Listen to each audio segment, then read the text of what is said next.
Silver spot price gaps to $79.66 in a single session, shattering records, while Shanghai premiums force effective costs to $85 per ounce. Banks trigger emergency margin hikes mid-trade, jumping requirements to levels that flush out billions in positions overnight. Yet the climb accelerates.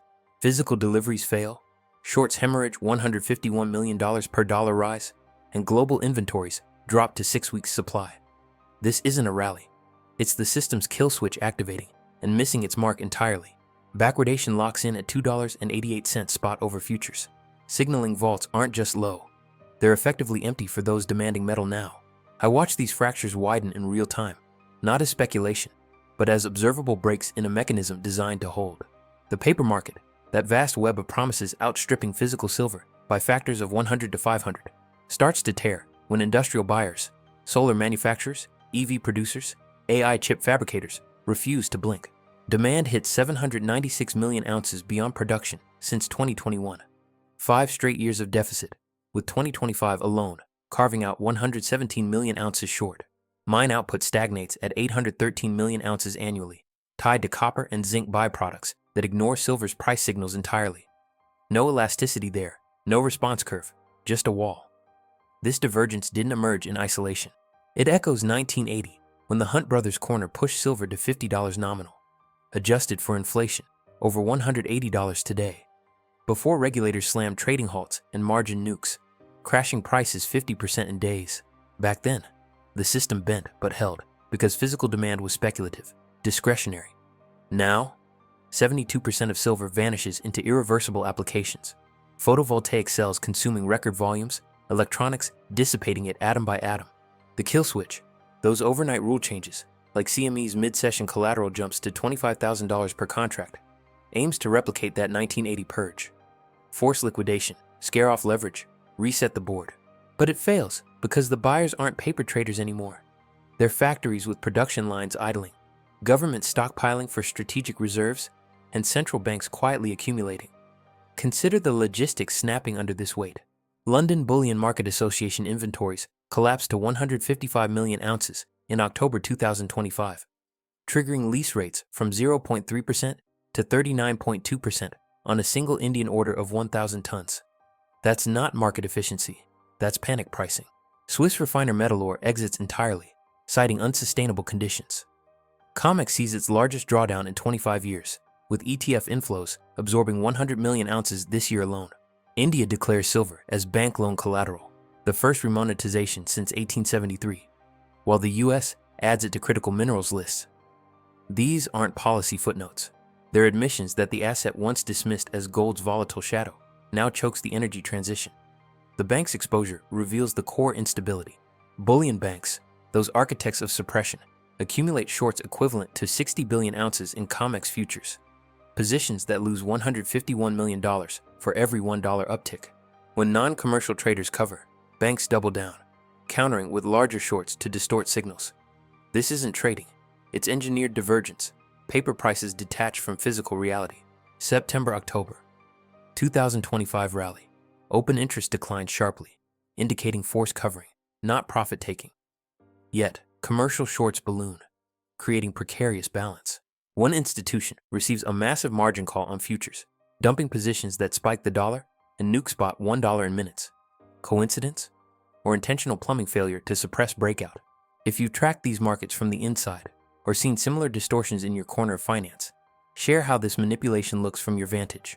Write it in the comments, because these signals often surface first in ground level observations. Rewind to why this architecture exists at all. Post-1971, after Nixon closed the gold window, silver lingered as a monetary relic, but banks repurposed it into a leveraged casino. Rehypothecation, fractional reserve on steroids, allows 1 ounce to back hundreds in claims. Imagine a parking garage with one spot selling 100 tickets, betting not all arrive simultaneously. It works until a state-sized buyer shows up. That's 2025. Industrial demand as the bus, pulling in unannounced. The system's response? Emergency weapons. Raise margins, limit ownership, halt trading, disable buy buttons. We've seen it in nickel, GameStop, now silver. 4 South Korean banks indefinitely halt sales. CMA glitches at breakout thresholds. Prices dump precisely at New York Open, margin call hour. But here's where the logic fractures. These interventions assume demand elasticity that no longer holds. In 2011, margins jumped from 4% to 10%, flushing speculators and crashing silver 30%. Effective then, because buyers were degenerate gamblers. Today, physical takers dominate. China's weekly inflows to Shanghai hit 1.5-year highs. India imports 1,600 tons in November. Backwardation persists post-dump. Futures lag spot. That's not healing. That's refusal. The kill switch pulls, but the engine keeps revving because fundamentals override paper. Compared to 2008, silver took down bear stearns through undeliverable positions, cascading into liquidity freezes. Now, with derivatives towers taller, interconnectedness deeper, a single default on paper silver could trigger bail-ins. Laws change post-2008. Banks can seize deposits, convert to equity in failing institutions. U.S. and Canadian systems intertwined, practiced annually. When China banned silver exports January 1st, 2026, physical sourcing vanishes overnight. Banks pay $75 plus per ounce or default. Either way, liquidity evaporates. Shorts gap higher, unbuyable. COMEX either allows true discovery or dies. Futures follow, or CFTC intervenes futilely. This isn't hyperbole, it's the arithmetic of imbalance. Silver surges 137% in 2025, from $29 to $79 plus, outpacing gold's 70% to $4,500. Yet equities lag.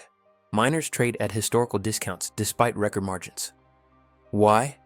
Institutional hesitation, but when profits crystallize, re-rating hits explosive. Bank of America lifts targets to $65, then reality overshoots to $100 plus. UBS turns bullish, recommending longs. Even suppressors pivot when the tide turns. If you're in mining or commodities trading and notice this equity disconnect playing out differently in your data, drop your interpretation in the comments. It could highlight overlooked pressure points in this shift. The geopolitical layer amplifies everything. China's ban isn't isolationist. It's the kill switch in reverse, protecting domestic supply amid global scramble. Elon Musk warns manufacturers of consequences. Solar deployment stalls, battery costs spike. Venezuela. Nigeria strikes disrupt mining. Debt fears. Fed's dovish pivot. 70% chance of December 2025 cut. Central bank buying. All converge. Gold and silver track best years since 1979. But silver's industrial tether makes it the breakpoint. Trace back to Bretton Woods echoes. Silver once backed currencies, then sidelined. Now, remonetization signals. India's collateral move, U.S. critical status, reverse that demotion. Not nostalgia, but necessity. Fiat systems, bloated with trillions in claims, face the ultimate test. Delivery. When promises exceed atoms, trust erodes. Banks' shorts aren't bets, they're systemic liabilities. Every undelivered contract widens the crack. The historical mirror sharpens this. 1979 to 1980, bubble burst via regulation. But 2025 lacks that discretionary buffer. Demand inelastic, deficit structural. No new mines flip the switch. Supply chain to other metals. Recycling caps at margins. Substitution. Palladium, copper try, but fail timelines. The repricing isn't optional, it's enforced by physics. As we peel deeper, the silence from regulators stands as its own indicator. No emergency summits announced. Media frames as surge, not crisis. Yet Russian officials warn banking non-payments, potential crises. Interconnected derivatives mean silver's squeeze ripples. Credit freezes, stock plunges, bailouts. If one bank defaults, cascade follows. Hal Turner reports U.S. banks tapping repo windows for margins, but losses run away. If you've experienced or analyzed similar liquidity crunches in past cycles, like 2008 or 2011, share your take in the comments. How does this 2025 setup compare, and what breaks first? This process unfolds non-linearly. Symptoms precede causes and visibility. First, price anomalies. $79 spot with $85 physical. Then, rule tweaks overnight, margins mid-session. Consequences emerge later. Failed deliveries, empty vaults, but the causation roots in decades of over-leveraging. Rehypothecation built the pyramid, physical drain topples it. Allocated versus unallocated claims. Most own paper promises, not metal. In crisis, that's a creditor line, not ownership. Germany's gold repatriation in 2013 offers a parallel mirror, demanding 300 tons from New York, met with 7-year delays. remelted bars erasing serials. Not service, cover for reacquisition. Silver faces amplified version. No Cold War rationale for overseas storage, just pure market mechanics failing. If states pull physical, paper collapses. Analyst whispers of $10,000 per ounce in true repricing, but that's endpoint, not path. The Eastern pivot accelerates. China's export halt. January 1st seals the window. No more sourcing from the world's top producer. India's Diwali campaign empties refineries. MMTC PAMP sold out first time ever. Dealers quote 27-year career highs in chaos. London liquidity vanishes. Bid-ask spreads unusable. This isn't growth, it's rupture. For those in Asia or supply chains seeing these export bans and import surges firsthand, write about it in the comments. What's the on-ground impact, and does it signal broader remonetization? The system's loss of control manifests in these inversions. Futures below spot. Lease rates parabolic. Not temporary, persistent. Bullion banks manipulation. Coordinated shorts, now backfires. Ed Steer details. As prices rise, banks pile on shorts, distorting further. Position limits ineffective, especially with U.S. shutdown, suspending COT report 6 weeks in November 2025. Transparency gone, but effects visible. Silver's explosion risks banking crisis this weekend, per reports. $79 triggering defaults. No resilience left. System bends to industrial reality. Solar panels, batteries push demand. No might about it. Rumblings turn seismic. If you're following derivatives or bank exposures and spot inconsistencies in official reports versus market behavior, add your perspective in the comments. It builds the collective picture of where the next fracture hits. Finally, the phase fixes. Not collapse yet, but transition. From trust in paper to sovereignty in metal. Banks' kill switch. Rule changes, halts, exposes fragility, not strength. They change rules overnight to stop us, but physical prevails. The window narrows, repricing locks in. States secure metal, others hold claims. In this realignment, possession dictates rules. The devaluation of fiat accelerates as silver asserts its constraint on the future. No hysteria needed, the numbers enforce it. One last point for reflection. If banks wait 72 hours on fail-safe calls, remelting excuses like Germany's gold, how secure are your assets? If you've pondered this in your own portfolio or seen parallels in other assets, share your reasoning in the comments. It's these insights that clarify the endgame. The spot price of silver stands at $76.13 per ounce as of this morning, December 29th, 2025, after dipping from Friday's intraday peak near $79. Yet the retreat masks nothing. Shanghai physical equivalents closed the week above $85. Premiums rigid at levels that render Western paper pricing irrelevant. Backwardation persists. COMEX. December futures trade at a discount to LBMA spot, with spreads reaching 16 cents earlier this month and holding firm into year-end. This inversion is not noise. It is the physical market declaring that immediate metal outweighs future promises, and the system has no quick fix. Observe the sequence unfolding in real time. Friday's surge to $79 triggers margin calls that exceed one institution's liquid capital by billions. By Sunday morning, regulators seize the entity to prevent disorderly unwind. The exchange liquidates positions overnight, yet silver refuses to collapse. Instead, it holds above $74 today, backed by relentless industrial bids. This is not speculation rebounding. This is the kill switch. Overnight margin hikes, position limits, forced closures, firing blanks against demand that no longer cares about leverage ratios. The arithmetic exposes the fracture. Global silver demand exceeds supply by roughly 200 to 230 million ounces in 2025, the fifth consecutive year of deficit. Mine production stagnates near 813 to 844 million ounces annually, byproduct tied to copper and zinc, unresponsive to silver's signals. Recycling plugs only a fraction. Industrial consumption, however, accelerates.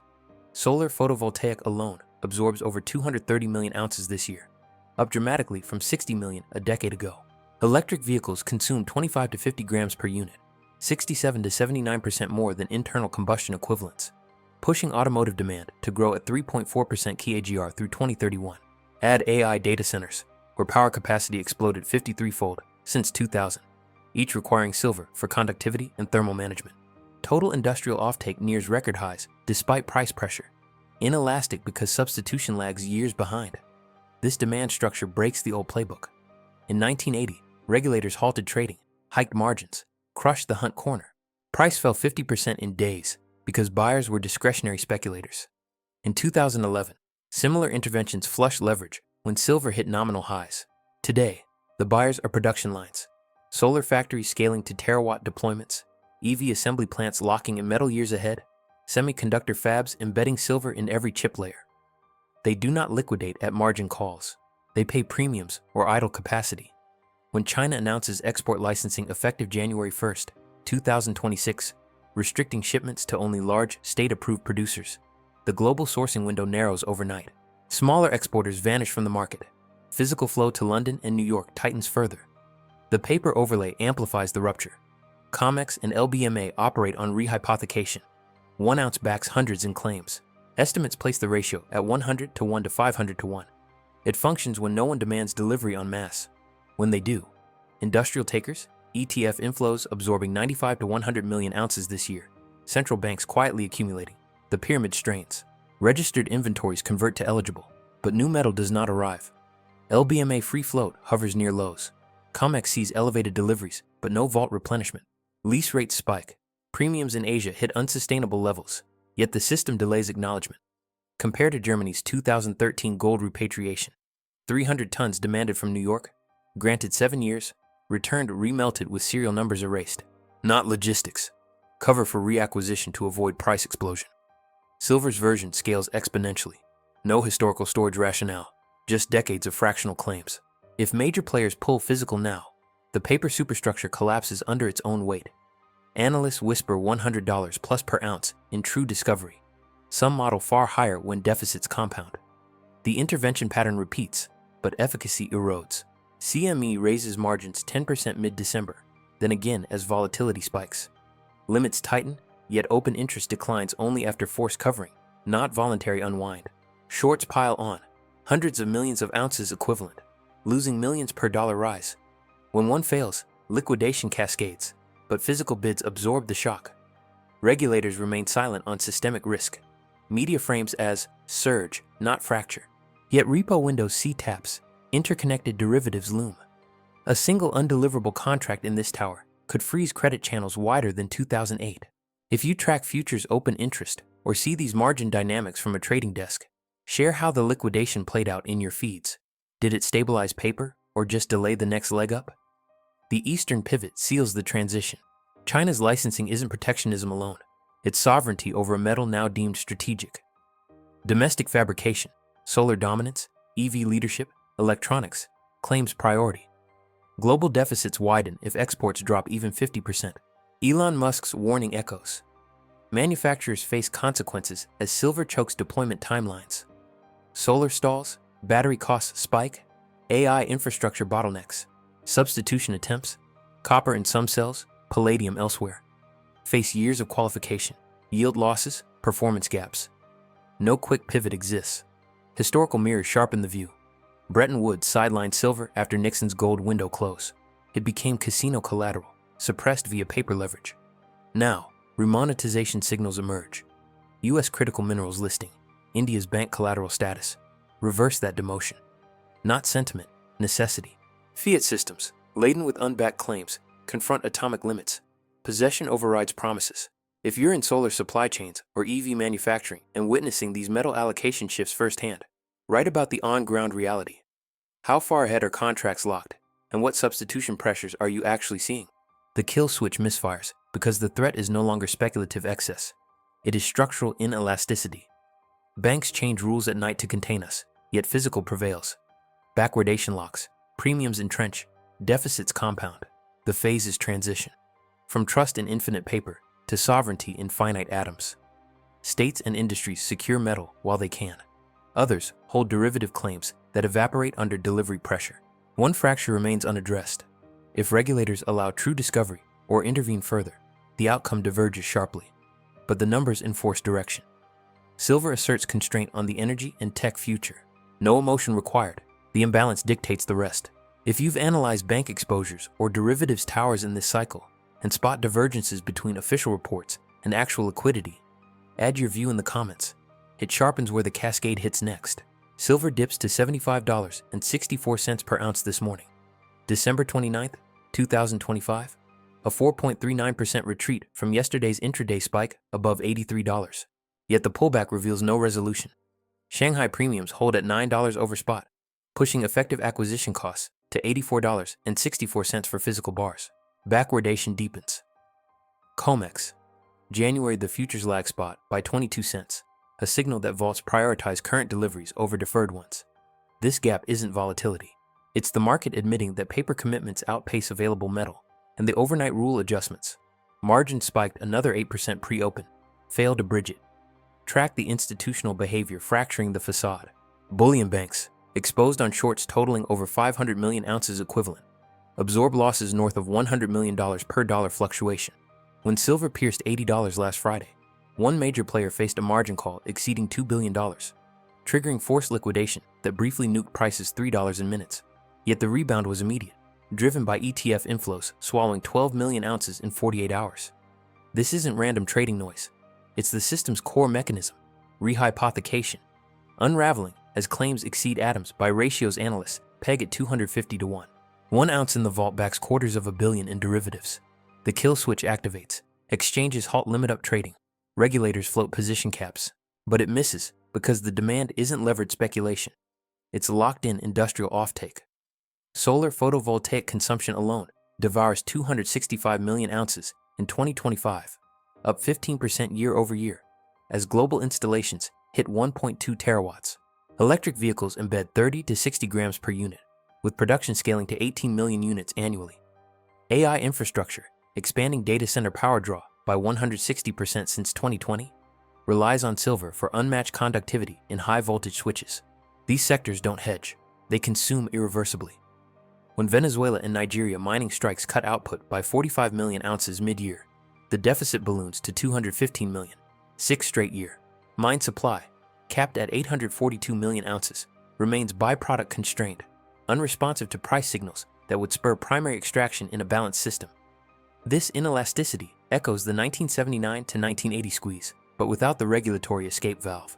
Back then, margins quadrupled overnight, crashing prices 46% as speculators fled. Effective because demand was elastic, hunt-driven.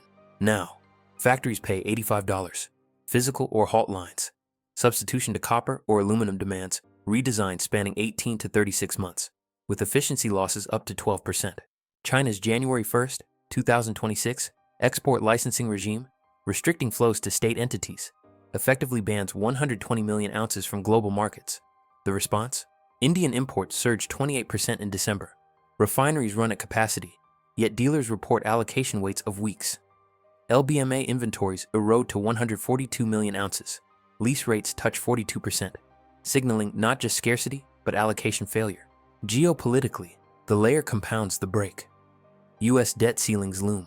Fed's December rate cut probability at 82%, yet inflation metrics tick higher as commodity inputs spike. Silver's 161% year-to-date gain outstrips gold's 72%, decoupling from traditional correlations. Miners' equities, however, trade at 35% discounts to net asset values despite margins expanding to $45 per ounce. Institutional wariness, but when re-rating hits, it cascades. Bank of America revises targets to $90. UBS flips to overweight. These pivots aren't endorsements. They're capitulations to a repricing the system can no longer suppress. The historical parallel to Germany's gold run sharpens here. Delayed deliveries, remelted bars masking reacquisitions. Silver amplifies it. No Cold War vaults, just fractional pyramids. If central banks accelerate accumulation, Russia adds 18 tons equivalent in Q4. India remonetizes via collateral rules. The physical drain exposes empty shelves. Analyst models project $100 plus in Q1 2026 if deficits persist. But that's conservative. Unbacked claims could force $150 in forced settlement. Silence from CFTC and BIS stands as indictment. No probes announced, despite open interest anomalies. COT report suspended for 7 weeks amid technical issues. Media labels it a rally, not rupture. Yet Elon Musk's alert to manufacturers underscores the choke. Solar deployment risks 20% delays. EV costs rise 8%. This isn't growth acceleration. It's systemic decoupling. Paper from physical, trust from reality. The phase locks in. Transition to asset sovereignty.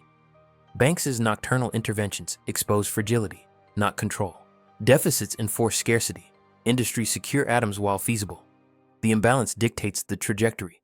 No external force required.